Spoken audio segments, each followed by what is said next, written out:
Hello everyone, very good afternoon. आज हा recorded video बनवतीये सो दॅट लास्ट लेक्चर मध्ये आता 2 लेक्चरचा गॅप पडलाय, तर मग तुम्हाला रिवाइज पण झालं पाहिजे, प्लस विदाउट लॅक रोजच्या कन्सेप्ट रोज संपल्या पाहिजेत. आपला टॉपिक चालू आहे chemical equilibrium. Chemical equilibrium, chemical म्हणजे केमिकल रिॲक्शन्स, आणि कोणत्या केमिकल रिॲक्शन्स आपण शिकणार आहे? आपण शिकणार आहे रिव्हर्सिबल रिॲक्शन्स, कारण रिव्हर्सिबल रिॲक्शन्स मध्येच इक्विलिब्रियम असतो. सो रिॲक्शन आपण कन्सिडर करू, समजा A goes to B and B back comes to A. जेव्हा rate of forward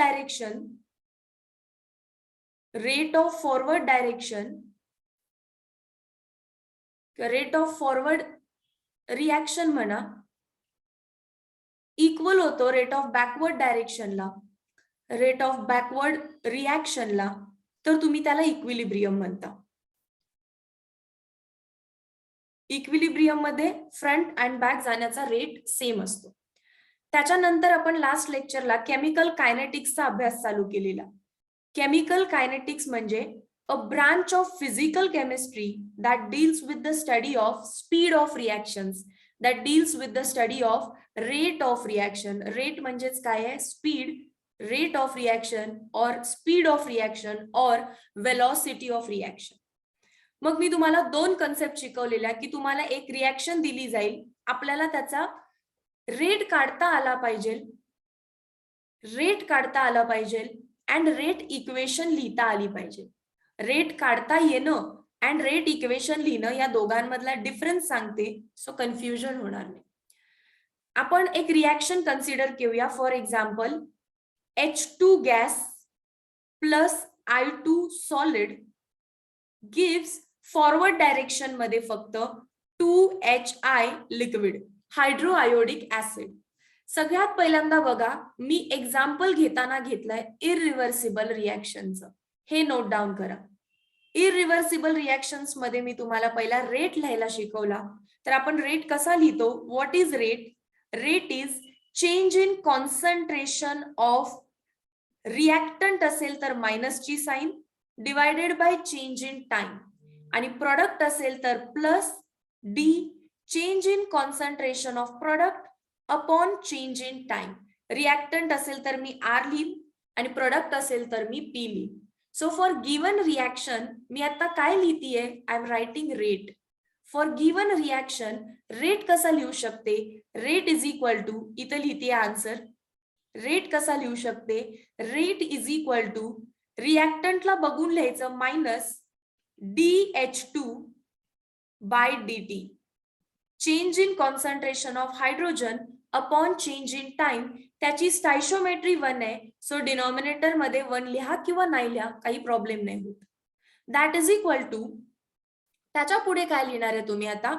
iodine. Iodine पण रिॲक्टंट आहे, so DI2 by DT again stoichiometry is 1.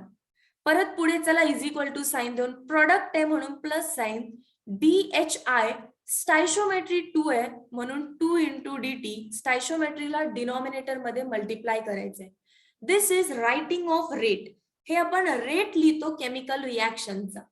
Then what is rate equation? Rate equation आपल्याला सांगितली आहे law of mass ऍक्शनने. Rate equation आपल्याला कोणी दिली? Law of mass ऍक्शनने.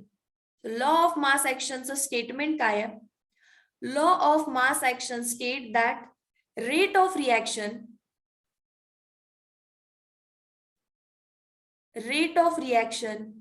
is directly proportional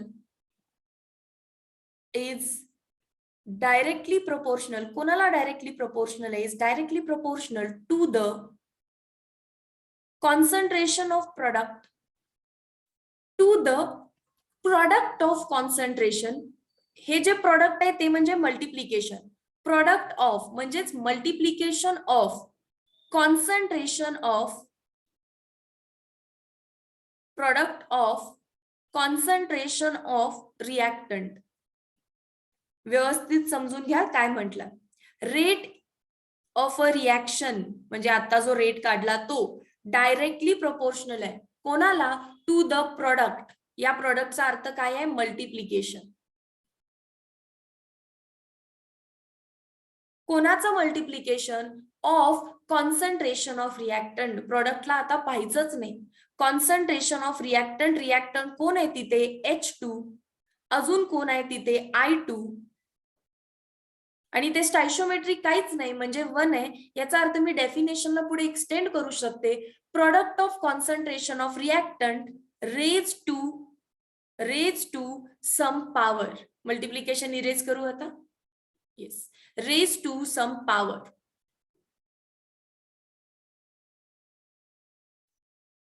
आणि ती सम पॉवर काय असते? स्टायशोमेट्री आहे तुमच्या केसमध्ये. ठीक आहे, 12th स्टँडर्ड मध्ये हे थोडंसं डेफिनेशन अजून चेंज होईल. बट आता rate is equal to concentration of H2 and concentration of I2 चं मल्टिप्लिकेशन. स्टायशोमेट्री 1 आहे, सो रेज टू काय लिहिलं मी? 1 1. जर प्रपोर्शनॅलिटी साइन नकोय तर आपण काय लिहितो? रेट इज इक्वल टू आणि मग येतो एक proportionality constant, concentration of H2, concentration of I2, वेर के एक प्रपोर्शनॅलिटी कॉन्स्टंट आहे, ज्यालाच रेट कॉन्स्टंट असं म्हटलं जातं. प्रपोर्शनॅलिटी कॉन्स्टंट नाव काय आहे त्याचं? Rate constant. अजून काय नाव आहे त्याचं? Velocity constant. रेट कॉन्स्टंट म्हणजेच काय आहे? Velocity constant. So rate and rate equation मधला फरक समजला. हे जे लिहित आहे दिस इज रेट आणि rate is equal to K into something something आलं तर that is rate law, also called as rate equation. Rate law किंवा rate equation. Done. Moving to next page. आता मी तुम्हाला एक अशी रिएक्शन देते की जी रिव्हर्सिबल आहे. जस्ट आपण एक इरिव्हर्सिबल रिएक्शन केली, आता रिव्हर्सिबल घेऊ. रिव्हर्सिबल मध्ये let us take simple example. N2O4 gas reversibly converts into NO2 2 times. इथे दोन रिएक्शन सायमल्टेनियसली होत आहेत. रिएक्शन नंबर 1 आहे N2O4 कन्वर्ट होतोय 2NO2 मध्ये आणि बॅकवर्ड रिएक्शन म्हणजे रिएक्शन नंबर 2 आहे की बनलेला जो NO2 आहे तो रिव्हर्स कोणामध्ये कन्वर्ट होतोय? N2O4 मध्ये. सो दोन वेगवेगळे रेट लॉस तुम्ही इथे लिहू शकता. या केसमध्ये रेट इज इक्वल टू काय लिहिणार? Rate directly proportional to reactant कोण आहे आता? N2O4. या रिएक्शनला कसं लिहिणार? रेट इज इक्वल टू किंवा rate is directly proportional to काय लिहिणार? रिएक्टंट कोण आहे आता? NO2 रेज टू काय आहे? 2. दोघांमध्ये फरक समजला. ही एक रिव्हर्सिबल रिएक्शन आहे. सो इकडे मी फॉरवर्ड रिएक्शन लिहून घेतली. फॉरवर्ड मध्ये कशी दिसणार आहे? रिएक्शन नंबर 1 आणि बॅकवर्ड मध्ये कशी दिसणार आहे? Reaction number 2. या दोन्ही इंडिव्हिज्युअली रिएक्शन इरिव्हर्सिबल आहेत आणि मग मी त्यांचा काय लिहून घेतला? Rate law, rate equation. Rate equation तेव्हाच कंप्लीट होतं जेव्हा तुम्ही त्याला इज इक्वल टू करून वेलॉसिटी कॉन्स्टंट आणताय N2O4 आणि इकडे कसं लिहिणार? Rate is equal to K NO2 raise to 2 Y2 कारण याची स्टायशोमेट्री 2 आहे. याला 1 का? कारण याची स्टायशोमेट्री काहीच नाही म्हणजे 1 आहे. आता जर हे फॉरवर्ड रेट आहे तर can I say rate of forward reaction is equal to आणि इथे काय लिहिणार? Rate of backward reaction is equal to. कोणतीही रिएक्शन जर रिव्हर्सिबल असेल तर ती रिएक्शन असते इक्विलिब्रियम मध्ये. ऍट पर्टिक्युलर टाइम कुठल्या तरी एका टाइमला ती इक्विलिब्रियम मध्ये जाणार आहे आणि as it goes in equilibrium आपल्याला माहिती आहे ऍट इक्विलिब्रियम जेव्हा इक्विलिब्रियम अटेंड होईल at equilibrium rate of forward reaction is going to be equal to rate of backward reaction. Rate of forward आणि बॅकवर्ड रिएक्शन्स काय होतात? इक्वल होणार आहे. मग रेट ऑफ फॉरवर्ड रिएक्शन काय लिहू शकते मी KF लिहिते. इथे कॉन्स्टंट KF करू आणि इथे कॉन्स्टंट KB करू. KF का? फॉरवर्डचा कॉन्स्टंट आणि KB का? बॅकवर्डचा constant. So KF into N2O4 backward साठी constant KB into NO2 raise to 2. समजलं काय केलं? Rate of forward reaction upon rate of backward reaction किंवा rate of forward reaction is equal to rate of backward reaction. So KF into N2O4 is equal to KB into NO2 raise to 2. ही concept करून घेतली. आता याच्यामध्ये मला KF upon KB चा answer पाहिजे. कशाचा आन्सर पाहिजे आपल्याला? KF velocity constant of forward direction upon velocity constant of backward direction. KB इकडे आला असणार आहे डिवाइडला, तर काय होणार? NO2 raised to 2 as it is, आणि याच्या डिनॉमिनेटरला कोण आलं असेल? N2O4. अ न्यू कॉन्स्टंट आला. KF पण एक कॉन्स्टंट आहे, velocity constant for forward direction. KB पण कॉन्स्टंट आहे, velocity constant for backward direction. Constant upon constant is new constant denoted by symbol Kc. So Kc is equal to concentration of NO2 raised to 2 upon concentration of N2O4, where Kc is a new constant and new constant is called as equilibrium constant. जो नवीन constant बनला त्यालाच काय म्हणायचंय? Equilibrium constant. Kc is equilibrium constant. So can I say Kc काय आहे? Kc equilibrium constant आहे. कसा काढायचा? Concentration of product upon concentration of reactant. आता ज्या डायरेक्शन मध्ये तुम्हाला रिएक्शन दिसतीये त्याचा प्रोडक्ट अपॉन त्याचा reactant raise to their own stoichiometry. Product upon reactant raise to their own stoichiometry. जसे की मी अजून एक रिएक्शन देते. Example number 2. एक्झाम्पल नंबर 2 की जे होमवर्कला होतं, H2 gas plus I2 gas forward backward gives 2HI. या केसमध्ये आता रिएक्शन या डायरेक्शन मध्ये, तर तुम्ही डायरेक्टली इक्विलिब्रियम कॉन्स्टंट लिहू शकताय. इक्विलिब्रियम कॉन्स्टंट काय आहे? Concentration of product upon concentration of reactant. मग concentration of Kc, concentration of product, product कोण आहे? HI. आता जशी रिएक्शन दिसतीये त्याचा प्रोडक्ट घ्यायचे HI, आणि रिएक्टंट किती आहेत? 2. मग त्याचं काय करणार? Multiplication. H2 into I2 raise to द्या स्टाइशियोमेट्री. HI ची स्टाइशियोमेट्री 2 आहे, H2 ची 1 आहे आणि I2 ची 1 आहे. सो हा इक्विलिब्रियम कॉन्स्टंट आहे. Concentration of product upon concentration of reactant. जर मल्टिपल प्रोडक्ट असतील तर मल्टिप्लाय करा, मल्टिपल रिएक्टंट असतील तर मल्टिप्लाय करा, and raise to some power, and that power is nothing but stoichiometry. आता मी फॉर्म्युलानुसार लिहिलं, आता प्रूफ पण करून बघू ते करेक्ट येतं का. प्रूफ काय करतेय मी? लिहा, rate of forward direction RF is equal to, can I write directly KF. फॉरवर्डचे रिएक्टंट कोण आहे? H2 and concentration of I2. Rate of backward reaction is equal to KB. कोण आहे बॅकवर्ड जात असताना? बॅकवर्ड जात असताना 2HI आहे, that is HI raised to 2. At equilibrium, rate of forward direction is equal to rate of backward direction. That is equal to KF into H2 into I2. KF is equal to H2 into I2 is equal to KB into HI raised to 2. Equilibrium कॉन्स्टंटची definition काय आहे? Concentration किंवा velocity constant for forward direction upon velocity constant for backward direction. काय येणार आहे forward upon backward? HI raised to 2 whole divided by H2 into I2. What is KF upon KB? Equilibrium constant. New constant.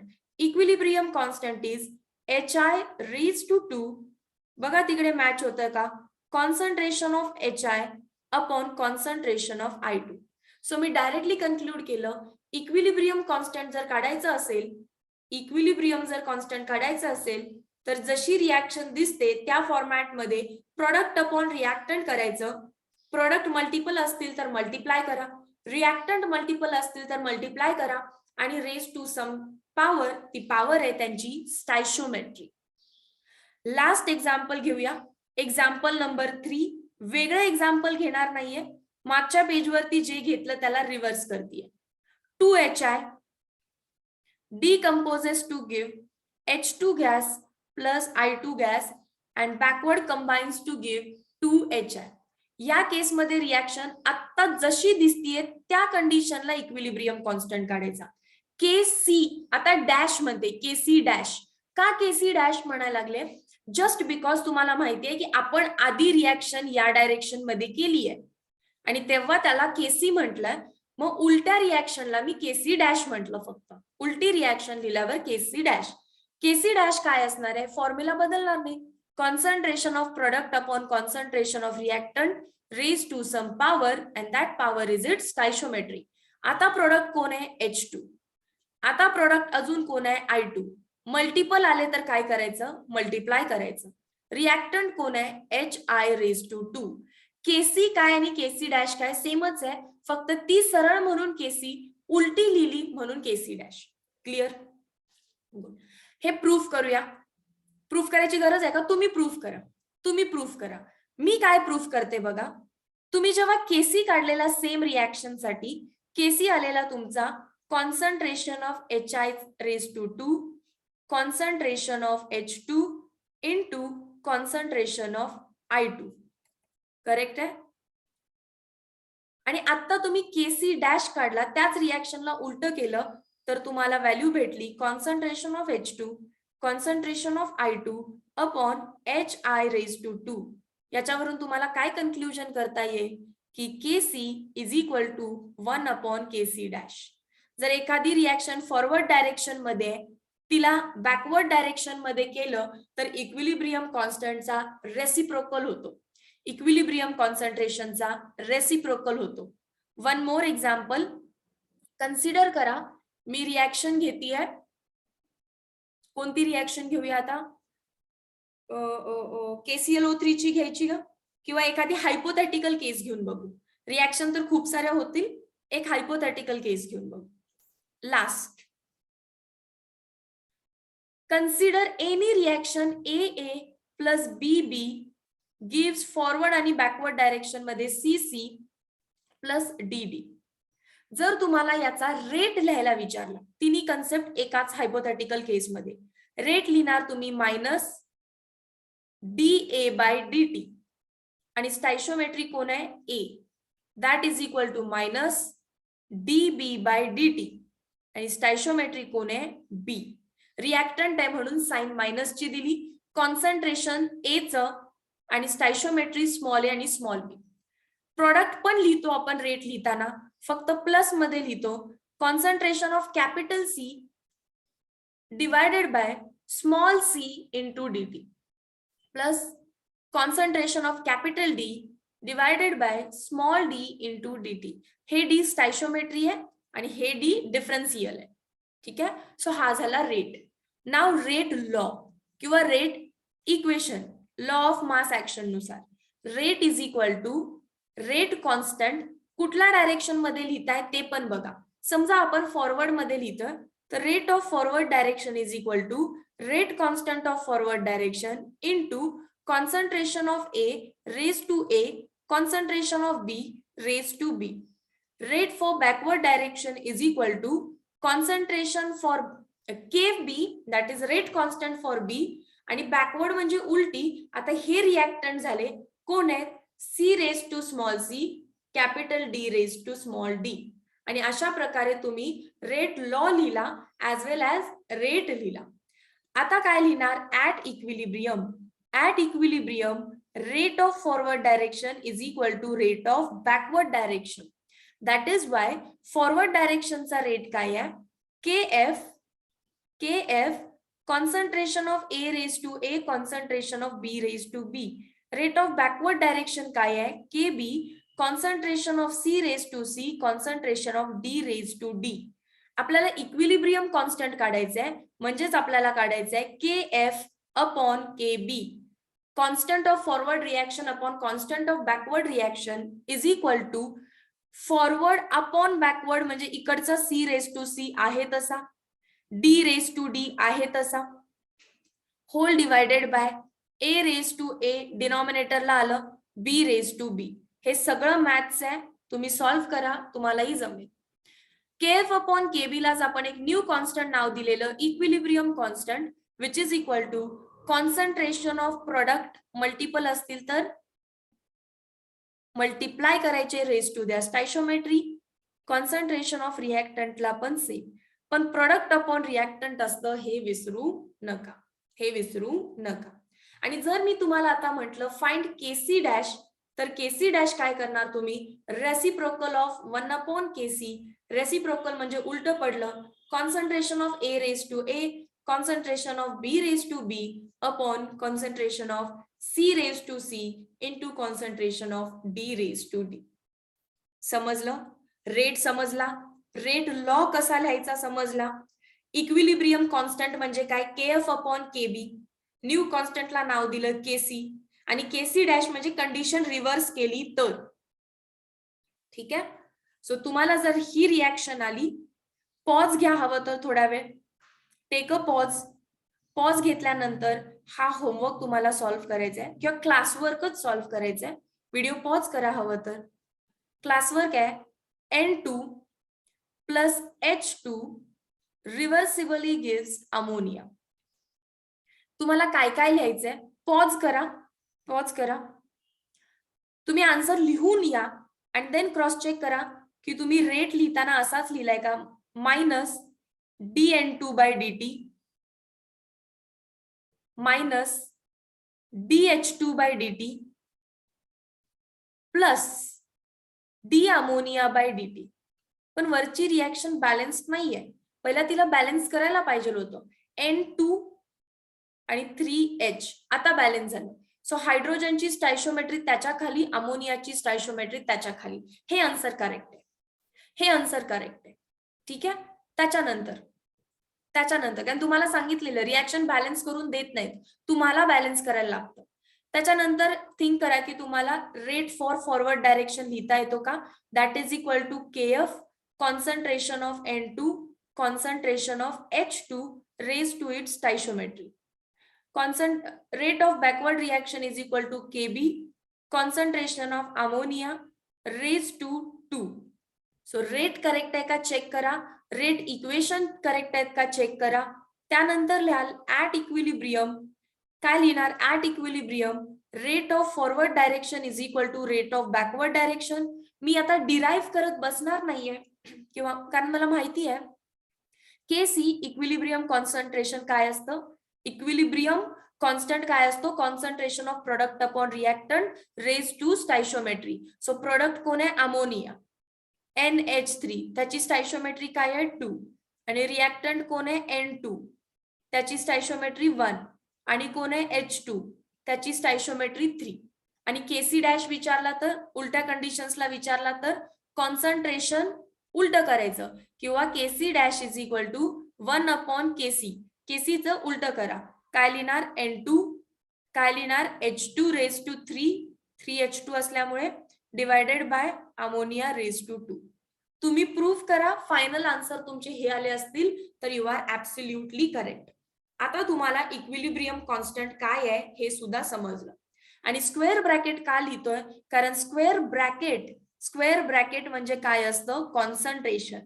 मग तुम्हाला हेही माहिती असेल, जर तुमचा रिएक्टंट सॉलिड असेल तर आपण त्याचं कॉन्सन्ट्रेशन काढतो, किंवा जर तुमचा रिएक्टंट मध्ये लिक्विड असेल तर तुम्ही काढताय. या केसमध्ये N2 गॅस, H2 गॅस आहे आणि अमोनिया पण गॅस आहे, nitrogen gas, hydrogen gas, ammonia gas. तर याचं कॉन्सन्ट्रेशन काढू शकतो आपण, पण टफ काम आहे. पण गॅसचं काय काढणं सोपं आहे, प्रेशर काढणं सोपं आहे. गॅसचं काय काढणं सोपं आहे, प्रेशर काढणं सोपं आहे. सो ही सेम इक्वेशन आपण गॅस मध्ये काढू शकतो, ही सेम इक्वेशन आपण गॅस फेज मध्ये सुद्धा स्टडी करू शकतो. कॉन्सन्ट्रेशन काढू शकतो का, येस, बट डिफिकल्ट टास्क आहे. गॅसचं प्रेशर काढणं सिंपल काम आहे, सो आपण तिथून स्टार्ट करणार आहे. ठीक आहे. सो आता हेडिंग द्या, इक्विलिब्रियम कॉन्स्टंट फॉर KC नाही लिहायचं, आता फुल वर्ड्स मध्ये लिहा. Equilibrium constant for gas phase reaction. Gas phase reaction म्हणजे reactant as well as product are in gaseous state. Example तेच घ्या आता जे घेतलं. N2 गॅस उलट करूया आपण आता ह्यावेळी. Ammonia gas decomposes into N2 gas plus H2 gas. दिलेल्या कंडिशनला तुम्ही सॉल्व्ह करत राहायचं. दिलेल्या कंडिशनला जर मला इक्विलिब्रियम कॉन्स्टंट काढायला सांगितला तर मी केसी नाही लिहिणार, आता केपी लिहिणार. कारण गॅशियस रिॲक्शन कोणाच्या टर्म मध्ये आता स्टडी करणार आहे आपण? प्रेशरच्या टर्म मध्ये. के सी कधी लिहित होतो? सी फॉर कॉन्सन्ट्रेशन होतं. सी फॉर काय होता तो? Concentration. Equilibrium. C for concentration, ज्यालाच आपण कॉन्स्टंट म्हणत होतो. आता प्रोडक्ट बाकी काही चेंज होणार नाहीये, सेम करणार आहे तुम्ही. KP is equal to concentration of product raise to some stoichiometry, concentration of reactant raise to stoichiometry. So KP ची व्हॅल्यू येणार. प्रोडक्ट कोण आहे? Concentration of N2, concentration of, परत रिएक्शन बॅलन्स नाहीये, 2 ammonia decomposes into N2 plus 3H2. So concentration of N2 पुढे concentration of H2 raise to 3 and concentration of ammonia NH3 raised to 2. हा झाला KP. तर KP dash विचारला तर काय काढणार? 1 upon KP, reciprocal of KP, concentration of ammonia raise to 2 upon concentration of N2, concentration of H2 raise to 3. समजलं? दिले reaction कशी? अशी. तर याच डायरेक्शन मध्ये तुम्ही याला रिॲक्टंट मानायचं आधी आणि याला प्रोडक्ट मानायचं. याला रिॲक्टंट आणि प्रोडक्ट मानून तुम्ही केपी काढायचं. उलटी रिॲक्शन करत बसायचं नाही. केपीचा रेसिप्रोकल टाकायचा, तुम्हाला रिव्हर्स रिॲक्शनचा केपी भेटेल. KP dash. क्लिअर आहेत gas phase reactions? Gas phase reactions मध्ये सॉरी आपण एक मायनर मिस्टेक केली. कॉन्सन्ट्रेशन नाही रे बाबा, प्रेशर लिहायचंय. कॉन्सन्ट्रेशन नाही लिहायचं, प्रेशर लिहायचंय. सिम्बॉल चेंज होतो, बाकी काही नाही, कन्सेप्ट तीच आहे. स्क्वेअर ब्रॅकेट लिहिलं तर त्याचा अर्थ होईल कॉन्सन्ट्रेशन. आपल्याला प्रेशर लिहायचंय म्हणजे काय लिहिणार आपण? Pressure of product, pressure of product upon pressure of reactant. Product कोण आहेत? N2. So pressure of N2 into pressure of H2 raise to its stoichiometry. Pressure of N2, pressure of H2 raise to its stoichiometry. आणि इथे काय लिहिणार? Pressure of ammonia raise to its stoichiometry म्हणजे 2. KP dash कसं काढणार? Pressure of ammonia raise to 2 upon pressure of nitrogen into pressure of hydrogen raise to 3. समजलं? Solid liquid असेल तर स्क्वेअर ब्रॅकेट आणि सगळे गॅस असतील तर प्रेशर. बाकी काही डिफरन्स नाही. फ्लो मध्ये मी कॉन्सन्ट्रेशन लिहिलं, तुम्हाला प्रेशर लिहायचंय. प्रेशर लिहायचंय. नोट करा व्यवस्थित, नोट करा व्यवस्थित. Can we take one more example? Gas phase मधलं अजून एक एक्झाम्पल घेऊया. गॅस फेज मधलं अजून एक एक्झाम्पल. हे पण तेच आहे ना, H2 gas plus I2 gas आणि HI लिक्विड असतो, बट HI गॅस आहे कारण तुम्ही आता हिटेड कंडिशन मध्ये, टेम्परेचर दिलंय या रिॲक्शनला, सो तो गॅस रिॲक्शन गॅस फेज मध्ये. मग याचं तुम्ही केसी काढणार का केपी? तर केपी. सगळे गॅस आहेत. कसं काढणार? Pressure of product that is pressure of HI. Balanced आहे का रिॲक्शन? नाही. H2 plus I2 gives 2HI. So concentration of HI न लिहिता तुम्ही लिहिणार pressure of HI raise to 2 divided by pressure of H2 raise to 1 into pressure of I2. आणि KP dash विचारला तर काय करायचं? उलट करून टाकायचं. Pressure of H2 into pressure of I2 whole divided by pressure of HI raise to 2. So product upon रिॲक्टंटच करायचंय, फक्त pressure raise to its stoichiometry. समजलं? चलो नेक्स्ट हेडिंग देऊ आपण, relation between KC and KP. तुम्ही केसी काढायला शिकला अँड केपी, केपी पण काढायला शिकला. त्या दोघांमध्ये काय रिलेशन आहे? Let us start with hypothetical reaction. AA plus BB gives CC plus DD. Reversible reaction आहे. सो तुम्हाला पहिल्यांदा केसी काढायचं आहे. केसी कसं काढणार तुम्ही? Concentration of product raise to its stoichiometry, concentration of reactant raise to its stoichiometry. KP कसा काढणार तुम्ही? ब्ल्यू कलर मध्ये लिहू केपी. केपी कसा काढणार आहे आपण? Pressure of product raise to stoichiometry divided by small D है, divided by pressure of reactant raise to its stoichiometry. बघा बरं बरोबर येणार आहे का? तुमचं पण असं चालेल का? चेक करा. जर समजलं नाही तर टेक टाइम, परत पाठीमागे जा, परत बघा. रिपीट बघितल्यानंतर तुमच्या कन्सेप्ट क्लिअर होते, जर ग्रास्पिंग कमी असेल तर. आता केसी आणि केपी ला रिलेट करायचंय. तुम्हाला आयडल गॅस इक्वेशन यूज करायला लागेल. आणि आयडल गॅस तर आपण कधीच विसरणार नाही. आयडल गॅस इक्वेशन काय आहे? PV is equal to NRT. PV is equal to NRT. मला प्रेशर कोणाकोणाचं पाहिजे? Pressure A, pressure B, pressure C, pressure D. So pressure A कसं लिहिणार मी? Pressure of A is equal to volume तर constant ठेवायचं आहे, number of moles of A into R into T. जेव्हा दोन गोष्टी बदलत असतात बाकी सगळ्या कॉन्स्टंट ठेवायच्या है ना. सो प्रेशर आणि नंबर ऑफ मोल्स मी बदलणार आहे, तर बाकी सगळं कॉन्स्टंट. बी साठी pressure of B into V, number of moles of B R into T. PCV is equal to NCRT. Pressure of D, capital D, into V is equal to N small d RT. Small d नहीं, capital D. Pressure of A, number of moles of A. Similarly, pressure of D, number of moles of D. Substitute करू शकाल या equation मध्ये. KP कसा दिसेल? Pressure of C put करा. Pressure of C कसं दिसेल? PC ची व्हॅल्यू काय लिहिणार? NC इथे लिहू का? समजेल की नाही? PC पुट करायचंय. PC कसं पुट करणार? NC RT divided by V. and number of moles upon volume, number of moles upon volume काय असतं? Concentration.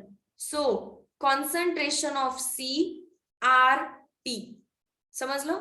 Concentration of C RT. PB दाखवते म्हणजे समजेल. PB कसं लिहिणार आहे तुम्ही आता? Number of moles of B into R into T divided by volume. Number of moles upon volume म्हणजेच कॉन्सन्ट्रेशन. कोणाचं कॉन्सन्ट्रेशन? B चं कॉन्सन्ट्रेशन. सो तुमच्या सगळ्या व्हॅल्यूज काय होणार आहे? PC is nothing but concentration of C into RT. आणि PC raised to काय आहे? C. PC raised to काय आहे? C. सो हा आहे PC raised to C. पुढे काय दिसतंय? PD. PD काय असणार आहे? PD काय असणार आहे? ND अपॉन V म्हणजेच concentration of D into RT raise to D. Raise to D. कुठलं D? Small d, stoichiometry. Whole divided by, खाली काय दिसेल तुम्हाला? Concentration of A into RT raise to A. Raise to A multiplied by, समोर काय दिसेल? Concentration of B into RT raise to B. PB ची value काय आहे? Concentration of BRT raise to B. आता याला सेपरेट केलं तर कसं दिसेल? Concentration of C raise to C into RT raise to C. सगळ्याला सेपरेट करा. Into concentration of D raised to small d into RT raised to C whole divided by concentration of A raised to small a आहे. स्टॅइशियोमेट्री कधी capital नसते, small a आहे. raised to A whole divided by RT raised to A into concentration of B raised to B RT raised to B. मग जरा equal terms जे same दिसतात त्यांना collect करा. Concentration of C raise to C, concentration of D raise to D, आणि इथे काय दिसतंय? RT रेज टू C, आणि हा कोण आहे? D. हा D आहे बघा वरती. सी आणि डी. सो असं लिहू का, RT raise to C plus D. Multiplication असतील तर ते ऍड होतात, बेस सेम असेल तर. खाली काय दिसतं, concentration of A raise to A, concentration of B raise to B, and RT raise to A plus B. RT raise to A plus B. पुढे जाऊन कसं सॉल्व्ह करणार आहे मी याला, कोणाचं इक्वेशन चालू आहे, केपीचं. केपी इज इक्वल टू, हे काय आहे, C C D D upon A A B B, हेच तर आहे. सो तो केसी आहे, केसी.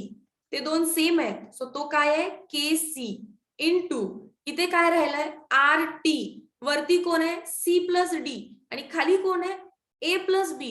हेही माहिती आहे तुम्हाला, बेस सेम असेल आणि डिवाइड असेल तर वरती जाऊन काय होणार आहे, C plus D as it is, C plus D as it is. A जेव्हा वरती जाईल तेव्हा मायनस ए, बी जेव्हा वरती जाईल तेव्हा मायनस बी, किंवा मी ब्रॅकेट मध्ये ठेवते C plus D minus A plus B in bracket.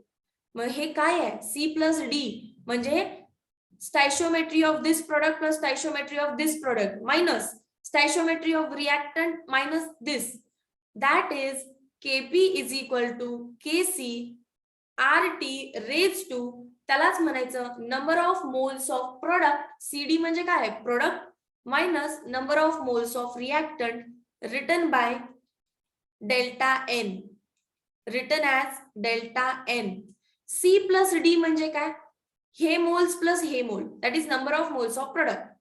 आणि ए प्लस बी म्हणजे काय, हे प्लस हे म्हणजे number of moles of reactant. आणि दोन मोल्स मधला डिफरन्स काढणं म्हणजे change in number of moles. So KP is equal to KC RT raise to delta N. हे इक्वेशन आहे, तुम्हाला डेरिवेशन विचारू शकतात. Text book page number 180 open करायचंय.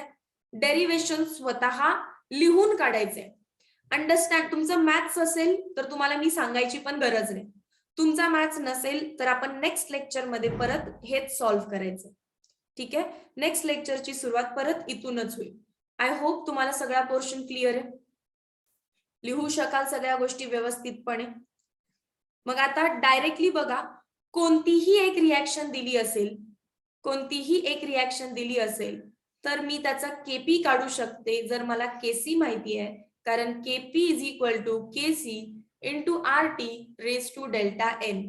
मग मला एक रिॲक्शन देतील ते, कोणती रिॲक्शन दिली आहे, N2 gas plus 3H2 gas gives 2 molecule of ammonia gas. हे गॅस आहे, सो मी याचा काय काढू शकते, केपी काढू शकते पटकन. KP is equal to KC into R T raise to delta N म्हणजे काय, number of moles of product minus number of moles of reactant. प्रोडक्टचे मोल किती आहेत, प्रोडक्ट मध्ये व्हॅल्यू किती आहे, 2. रिएक्टंट मध्ये व्हॅल्यू किती आहे, 3 अधिक काहीच नाही म्हणजे 1. 3 अधिक 1 4. मग काढा इक्वेशन तुम्ही गिवन साठी. KP is equal to KC R T raise to product minus reactant NP minus NR is equal to 2 minus 4 minus 2. So raise to minus 2. हे इक्वेशन आहे फॉर द गिवन रिएक्शन. दिलेल्या reaction साठी KP आणि KC मधलं relation काढा, असा MCQ येऊ शकतो, एंट्रन्स एक्झाम विचारेल तुम्हाला. समजलं? बाकीचा भापट पसारा पण काही करायची गरज नाही, तुम्ही इतकं लिहू शकता. हे तुमच्या टेक्स्टबुक मधले सॉल्व्ड क्वेश्चन्स आहेत ऑन पेज नंबर सेम 180. अजून एक रिएक्शन घेऊया. H2 प्लस I2 हे गॅशियस आहे, गिव्स HI गॅस.